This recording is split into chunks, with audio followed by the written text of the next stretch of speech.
In order to be a great detective, you're never off.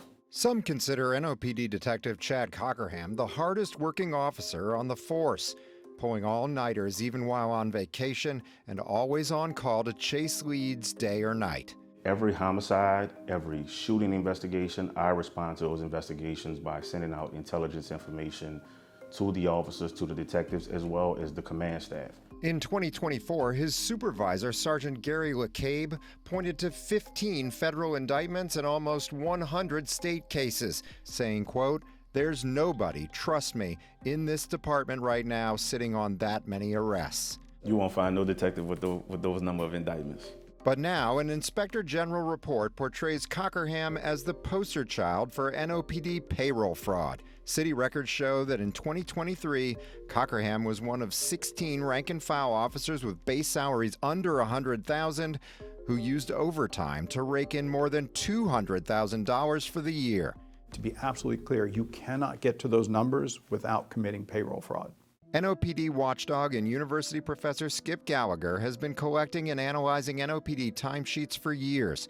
He filed a complaint against Cockerham in 2024, focusing on his uninterrupted string of 16-plus-hour days, premium pay for working overnight, and all while taking just 4 days off in all of 2023. There is so little time off that no human can do this.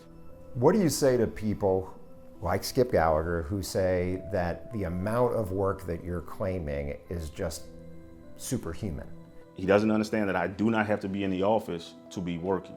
And to make these assumptions and say that somebody's committing payroll fraud when you have never seen them commit payroll fraud, this is defamation of character. Cockerham admits he used his supervisor's sign-in credentials to log his own hours from his home in Geismar, about an hour west of New Orleans. He admits claiming overtime hours for court cases on weekends and late at night when the courts were closed, saying that was time he spent preparing for upcoming cases.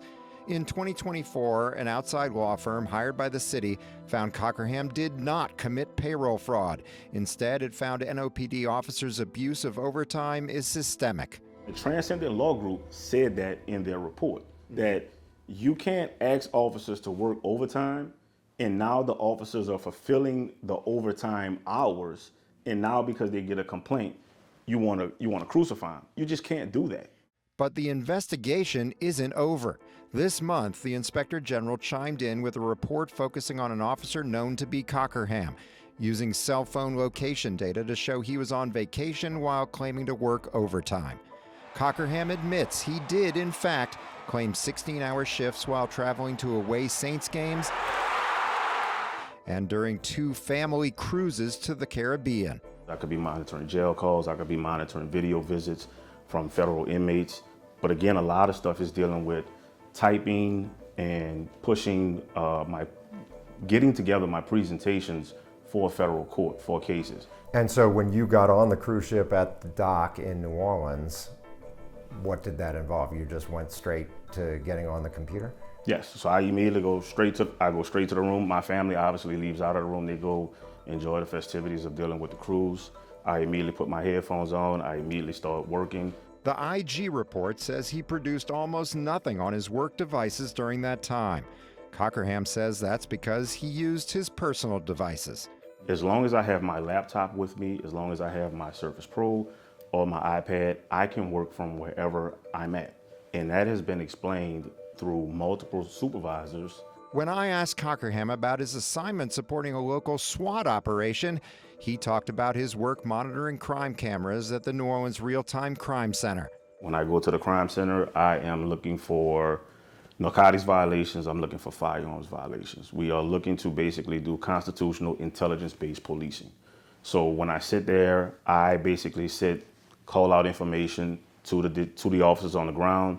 The officers on the ground go in and make a stop. But the IG looked at a sample of 151 hours during his local assignment and found Cockerham was only in New Orleans for 12 of those hours. The IG report says Cockerham was the only member of the FBI task force making premium pay for overnight work. But the FBI never gave him approval for that, nor for him to work remotely. What gives the taxpayer the assurance that you're actually putting in those extremely long hours? The proof is in the pudding with the production of the cases. Not only do I have federal cases, at this point in time, before I was reassigned, I had roughly about 75 to 100 state cases in court. But if you ever deviate from your work while you're claiming 16 and a half hours at home, there's nobody there to say, hey, detective, get back on task. The only time I'm gonna deviate away from not doing anything is when I'm not getting paid. However, my supervisor talks to me on a consistent basis, and he knows that work is being done because I'm calling him with certain things, he's calling me with certain things. There's never gonna be a time where I'm gonna be on the city's dime and I'm not working. That's just not gonna happen. As we first reported in March, Cockerham is suing the city and NOPD Superintendent Anne Kirkpatrick for wrongful termination and retaliation, and Gallagher for defamation. The department and Kirkpatrick declined to comment while the case is pending. Inspector General Ed Michel declined to be interviewed during what he says is an active criminal investigation. David Hammer, WWL Louisiana.